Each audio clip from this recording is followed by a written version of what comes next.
This is my mealworm farm, and what I did was I started with 1,000 mealworms, and I fed a lot of those to the birds, but I saved back a couple of hundred, and I had those worms in this top drawer. And then as those worms turned into the pupa, I moved them to the second drawer, and then as they turned into beetles, I moved them to this.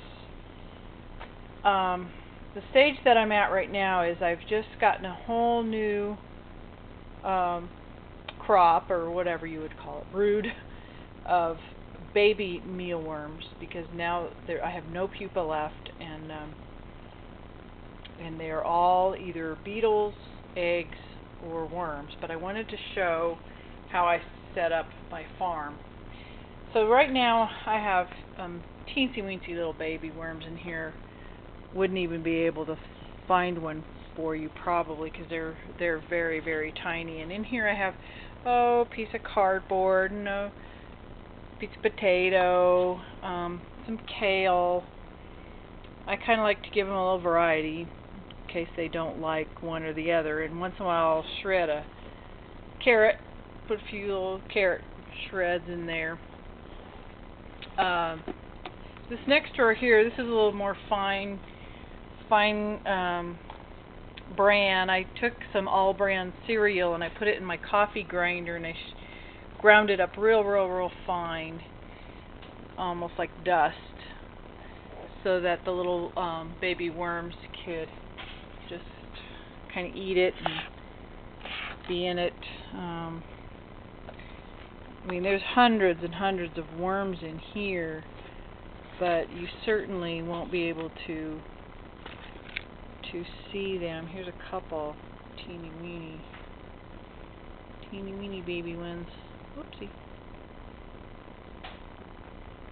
can see, if I get too close for this camera's not all that great with close-up video. But anyway, you probably see the little straight line there. That's a little worm right there. Well, that's actually a pretty big worm compared to how tiny they are when they are first hatched. There's seriously hundreds of worms in here.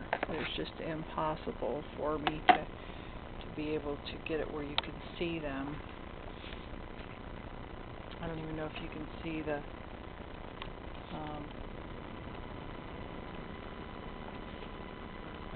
movement of them at all. You know, when you stir it up, they kind of get to moving around a lot. I can see them moving with my naked eye, but I don't know if you can see them moving. You might be able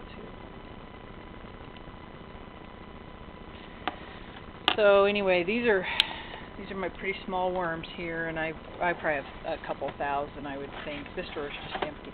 Now this drawer might give you the heebie-jeebies because it's the beetles.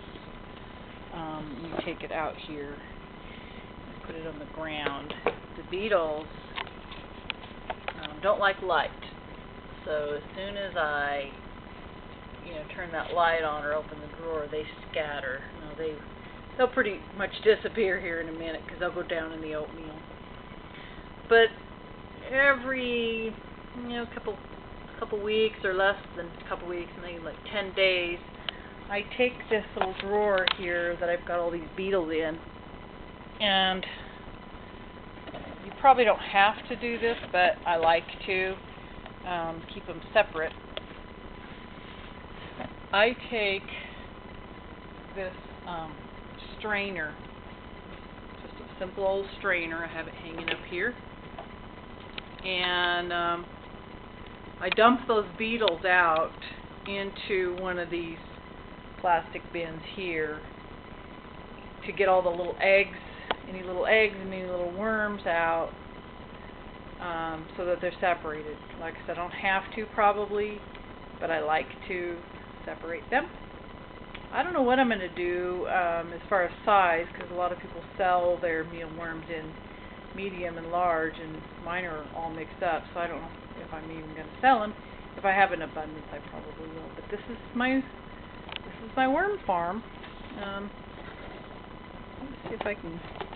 I have this little sponge in here. Now, when I had my first batch of big worms, the full-size ones, they loved that sponge. They crawled in it and around it, and they ate most of it. It was a different sponge. See, again, they're just so little you can't see them, but there's a lot of worms in here. So there you have it. That's my mealworm farm. Bran oatmeal I use for the substrate. I feed them kale, pieces of apple, pieces of potato, shredded carrots, lettuce. And I like to put pieces of cardboard in it because they like to hide under it, and for some reason the little baby worms like to crawl on pieces of cardboard as well. So there you have it. That's my mealworm farm.